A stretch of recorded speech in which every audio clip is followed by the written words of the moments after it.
But let's just kind of go over the sheet just kind of in general so you understand it. So when you get your neighborhood in your packet, that you'll know what to do. So, you know, basically this was a GOTV walk list. So these were our low propensity voters that were really at the end we were trying to push to get them to vote successfully and get their ballot back in.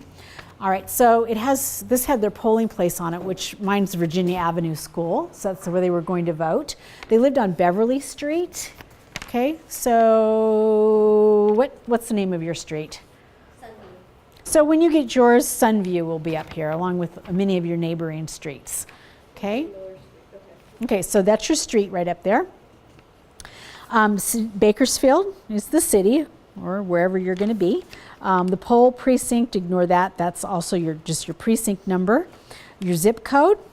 Okay, then it tells you, like, this was in Congressional District 21, Senate District 14, Assembly District 32, and in the 5th District, Supervisor. And then they don't have council listed. I don't know why. All right, and then under that, you're going to see the street addresses. And usually these are sorted odd and even.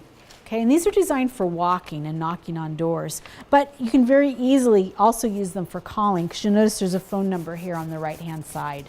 Okay, so if you decide you don't want to get out and knock on everybody's door, but you would rather call the Democrats in your, you know, or right around your home, that's fine too. Some of them don't have phone numbers though, and you might have to send somebody out to the door, head out to the door. Then my one house here. Okay, so then it has party. So do you see that? So there's telephone. There, you guys following along? Yeah. Address, party. These guys are all Dems and declined to states. Okay, but actually, what? Declined to states. So DS is declined to states. So actually, we can talk about that for a second, because this will be an important issue for you. So it's got a party code on your front page. There's a party code on your front page. D is for Dem, R is for Republican, DS is for declined to state, IA is American Independent, and there's a gazillion people out there that signed up for American Independent. They're thinking that they were just going to be like independent, declined to states, and all of a sudden they get all this crazy mail from those wingnuts. Okay, yes. And then Libertarian is LI, RF is Reform, GR is Green, Peace and Freedom is Peace and Freedom. There's Natural Law, and then YY is Miscellaneous. And I've never seen a YY Miscellaneous, so I don't know. So then next to their party is their name. And each line, like if there's lines, it denotes a household. So this household has 1, 2, 3, 4 Democrats living in this household that are registered voters. But when you look over, they're all zeros. They've never voted. So this would be a household we really would want to go to.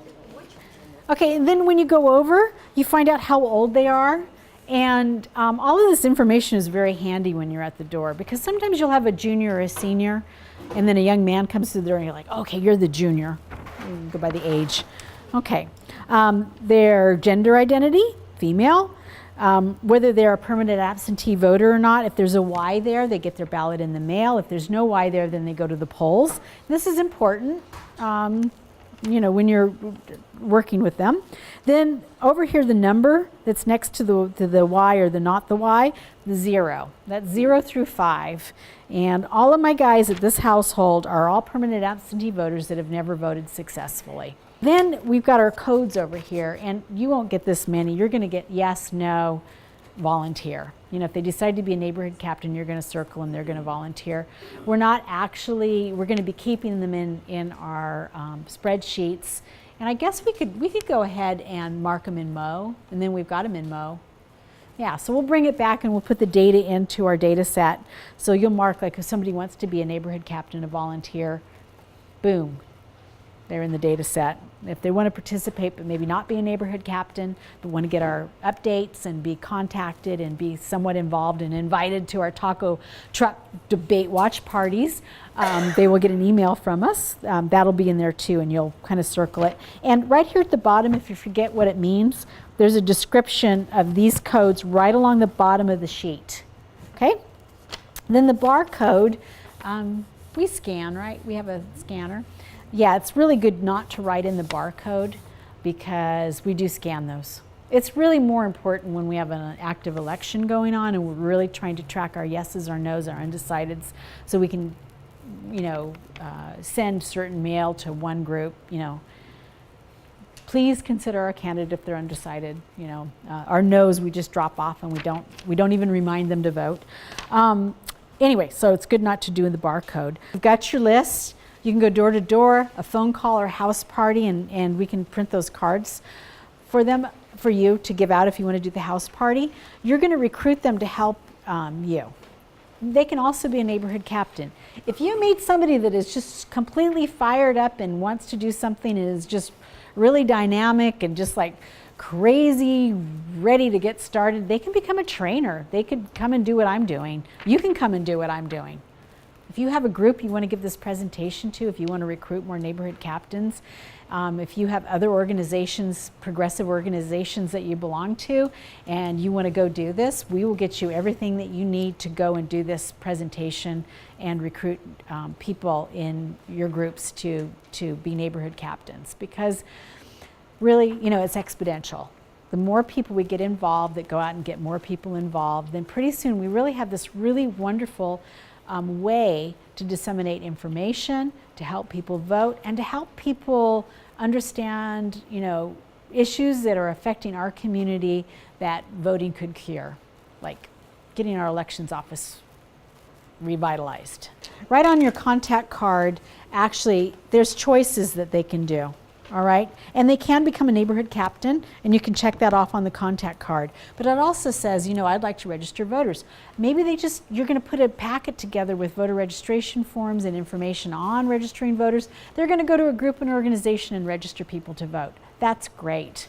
Maybe they want to go to their parent club at their school and register their parents to vote. That's great. They can just do that. So they have a choice of door-to-door, events, location. We also want to actively get more people out to high schools to register our high schoolers to vote. They can do that. Help people vote. So that's going to be like later on when actually voting is occurring. But they're going to get on our list and they're going to be in our radar. And we're going to be sending them emails and contacting and inviting them to things. We have fun things that we do.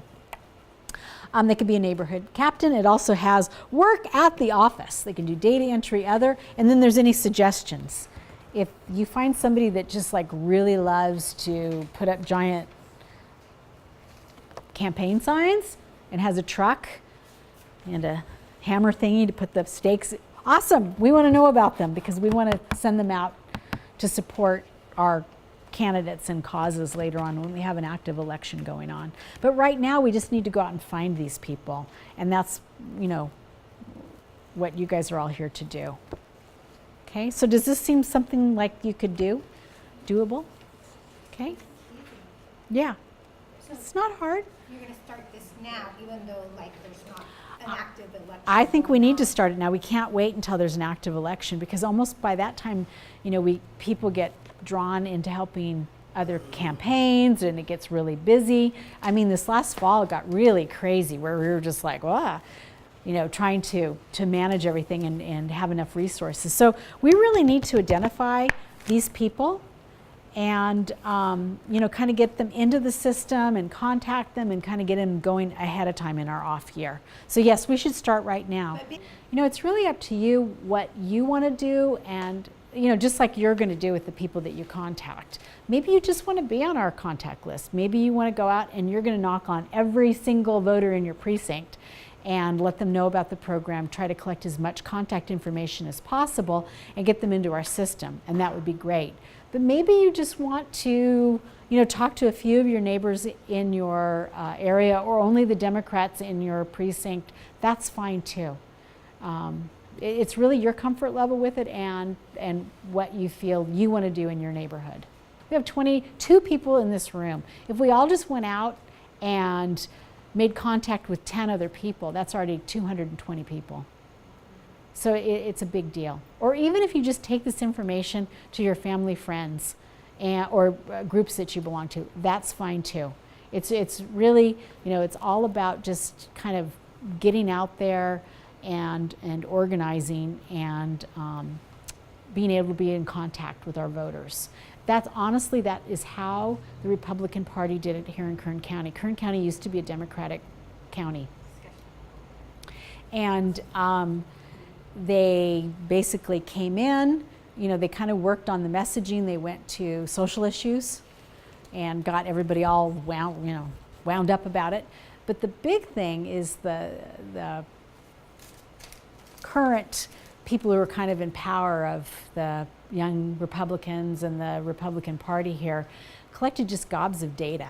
And they kept these huge spreadsheets where they would send out, mailers to them. They'd all get the Young Republican mailer, which our young Dems would love to do a little slate that they mail out. But we need to find the people that we need to mail it to that's going to have the most effect, okay?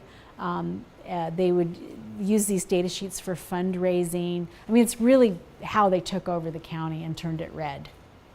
So we can do the same thing. Ours is just going to be a little bit different and not creepy and friendly and happy and, but it's the same idea. It's collecting people who have an interest for this, even if it's just a minor interest, and keeping in contact with them and helping them become informed voters that are successful.